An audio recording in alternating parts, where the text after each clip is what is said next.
Iya, ketemu dengan saya si nafsu.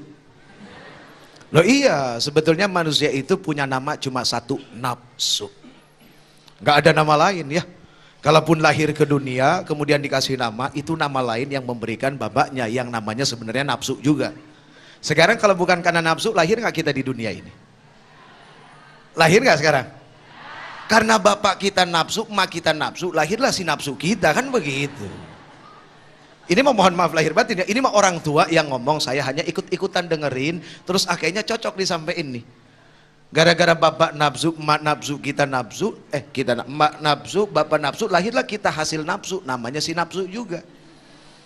Nafsu itu kan makhluk yang dititipkan oleh Allah kepada kita. Tapi kan nafsu ada yang baik juga, Uje.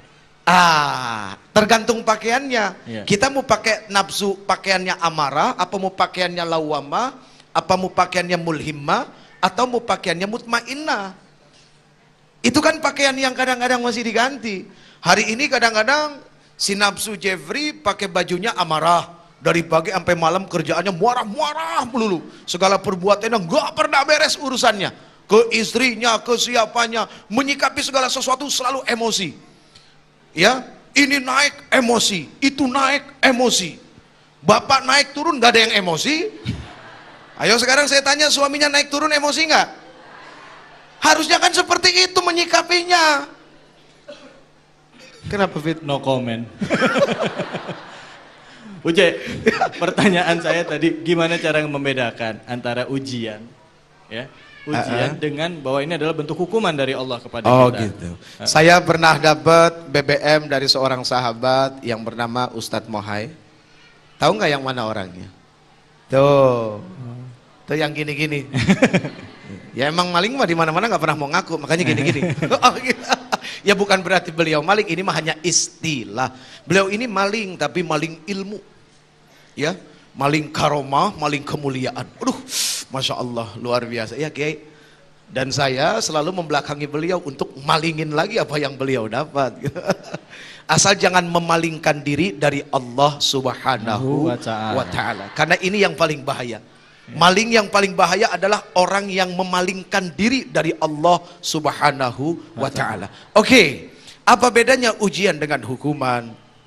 Saya sendiri terus terang kadang-kadang bingung, ini ujian apa hukuman? Ini ujian apa hukuman? Jangan-jangan emang dua-duanya kali.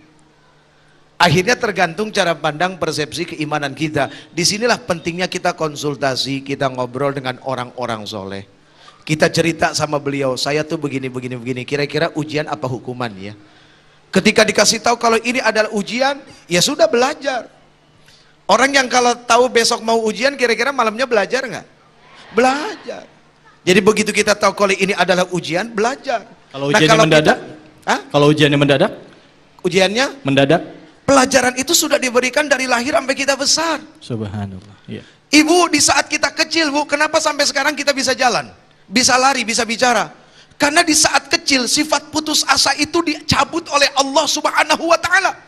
Allah Subhanahu wa Ta'ala tidak pernah menitipkan sifat putus asa kepada anak-anak. Gak ada anak-anak yang putus asa. Lihat anak umur 1,5 tahun, umur 2 tahun. Ya Allah, ibu dari bebaring balik badan, balik lagi, bangun, ngerondang, naik kursi jatuh, bludak, pecah. Jalan kepleset, blok, bibirnya pecah, terus lari-lari lagi. Nggak pernah kapok. Itulah satu sifat yang dicabut oleh Allah Subhanahu wa Ta'ala di saat kita masih kecil, sifat putus asa. Tapi begitu Allah Subhanahu wa Ta'ala menganggap kita sudah berilmu, sudah punya, mulai sifat putus asa ini dititipin lagi oleh Allah Subhanahu wa Ta'ala ke kita untuk menguji seberapa fahamkah kita mengambil ilmu di saat kita masih kecil dulu belajar.